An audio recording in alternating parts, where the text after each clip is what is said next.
Hey guys, it's Subject Dan One again here, back again for another Dan chat for you guys. Today we're going to be checking out the recently released hack and slash beat 'em up spin-off for the Neptunia series, Hyperdimension Neptunia U Action Unleashed. Hyperdimension Neptunia U is developed by Tamsoft, and Tamsoft is actually more known recently for their work with stuff like Simran Kagura and Oni Chimbara. So that being said, how does this game stack up for a spin-off? Well, let's find out on today's episode of Dan Chat.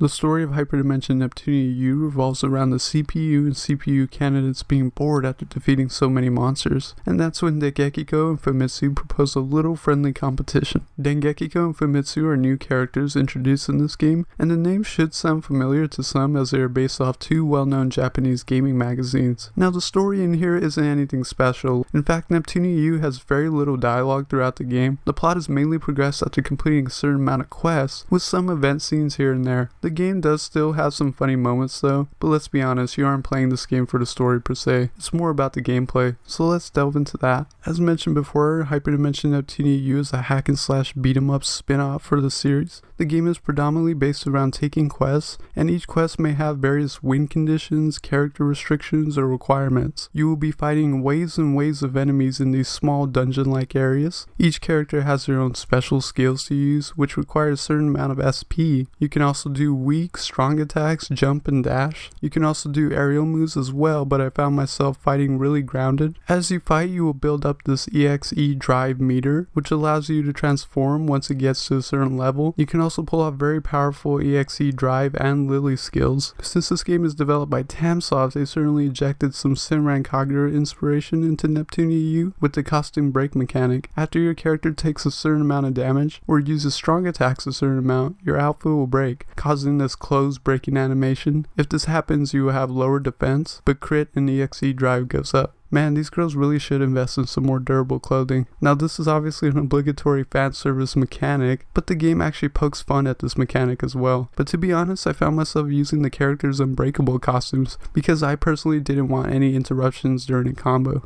And while the unbreakable swimsuit costumes DLC is certainly enough fan service for me. Now the gameplay takes some getting used to, but once you start leveling up and playing around with all the characters, everything becomes more natural. You will find yourself doing insane combos like nothing. Speaking of leveling, after completing a quest, characters will gain experience and level up. Similar to Hyperdevotion Noir, the Lily system also makes a return. As you use certain characters together enough, you will gain Lily ranks. You can also outfit each character with new equipment, which affects various stats. Now the way you earn equipment and certain stat boosts is a little different. As you defeat enemies, you gain enemy medals. Once you have enough enemy medals, you can go to the medal collection screen and collect various equipment and stat boost rewards. Overall, with regards to the gameplay, it's pretty refined and very fun and satisfying, pulling off huge combos and destroying waves of silly Neptunia enemies. Although the game does feel significantly easy as enemies often don't pose much of a threat, and as you level up and maybe grind a bit, you will become practically unstoppable. Although some late bonus quests and bonus modes will test you a bit more. On the subject of modes, there is a main story mode, but as you beat the main story, which doesn't take long, around 12 to 14 hours give or take, you'll unlock 2 extra modes. I don't want to spoil what these modes are, but they certainly add some nice replayability. Moving on to presentation, the game features some nice 3D environments based on areas from previous Neptunia games. Character and enemy models look very nice, and despite how many enemies are on the screen at a time and how much is going on, there's virtually no slowdown, and everything is fairly smooth with nice animations all around. The story segments are presented in your traditional Neptunia fashion with 2D backgrounds and character portraits. With regards to sound, the game features returning Neptunia tracks, as well as new songs produced specifically for this game. A lot of the new songs are nice songs to pump you up, with some nice standout tracks. And if you nabbed the limited edition for this game, it came with the soundtrack, which features all these new songs.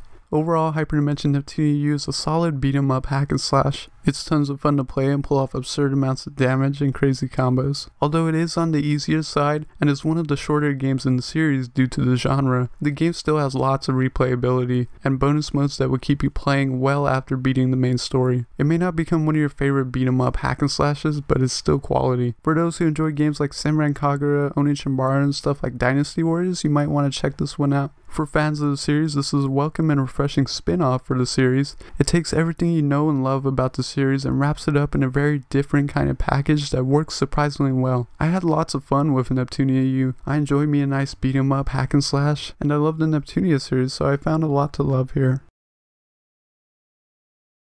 So there are my thoughts on Hyperdimension Neptunia U. I want to thank you guys for voting on which game you wanted to be covered on this Dan Chat.